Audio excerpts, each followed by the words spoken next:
Yeah, obviously he's in sensational form, and last time round gave us a fair bit of grief. So, yeah, we learned a little bit out of that game, but obviously he's just a phenomenal athlete. So, at times it's just about nullifying that influence.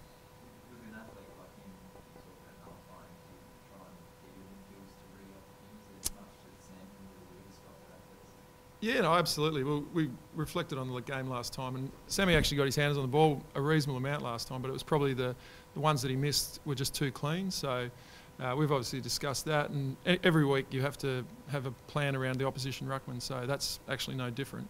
But you know, he's a unique challenge. His last score time, was it a true reflection of the matchup given the emotion and everything he was in? Certainly the preparation wasn't a standard preparation. It was you know, unique circumstances, and we probably didn't spend as long as we ordinarily would in terms of opposition analysis because of everything that had gone on. But once they're out there, you know, they were competing really hard. They were just too good on the night. So from that perspective, Marginally, yeah, but we'll see. how keen are you to win this week and not worry about it? Very keen. Very keen to win, yeah. It's a huge game. I mean, it's obviously an opportunity to put ourselves into the finals to earn that right. You know, we've played some pretty good footy, but ultimately we've got to win at least one more game to guarantee finals, which is the objective when you set out at the start of a season. Clearly you'd rather knock it over now rather than go to Geelong and win. Yeah, absolutely. If we can do that, that'd be perfect. If not, we'll do it the other way. So you played pretty good footy and beat up on Brisbane North Essendon. Is this one a true reflection of where your game was at? Yeah, I think across the season we've played some really strong footy. The last 2 weeks have been really impressive, but obviously the opposition have had, you know, leaner years. So, as we say, they're top two. They're top two in almost every category, you know, offence, defence, and they're sitting second. So, if we want to be, you know, a serious contender in the final series, if we're good enough to make it, then we have to beat these sort of teams. So, why not this week? You were sort of mentioning how they've crept up in the what a good year they're having.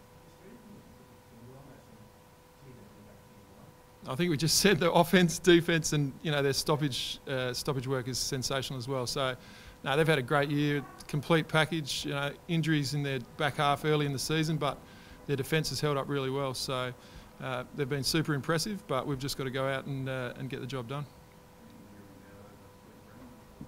No, he trained strongly, so I'd envisage he plays.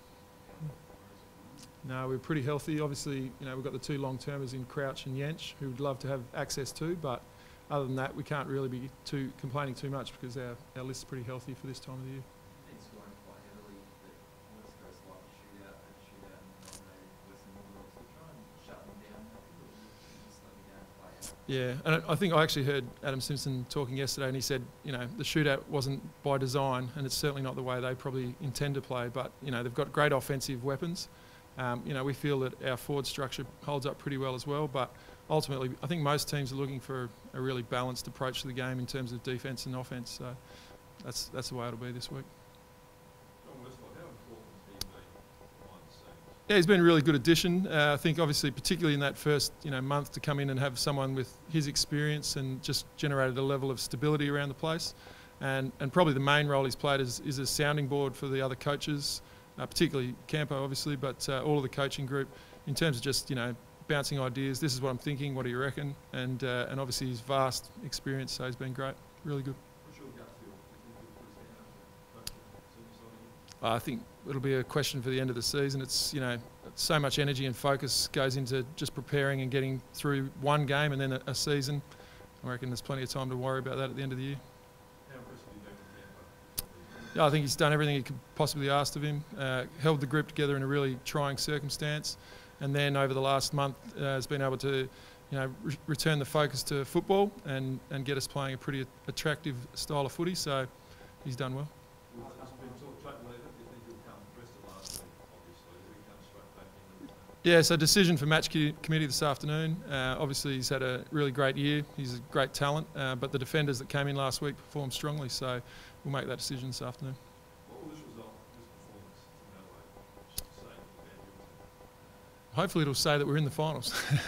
But No, I think it's, as I said, our season's been strong, but if we want to be, if we want to make the most of it and earn a spot in the finals, we've got to beat some of these teams. So that's our opportunity. You spoke about all those different areas of the ground where West Coast are strong at. Is there one area that you can particularly now and say, if we win this, to go a long way towards winning the game? I think all areas, but clearly, last time they probably got us at stoppage, so we'll look to hone in on that. But it's across the ground. I don't think it is one area.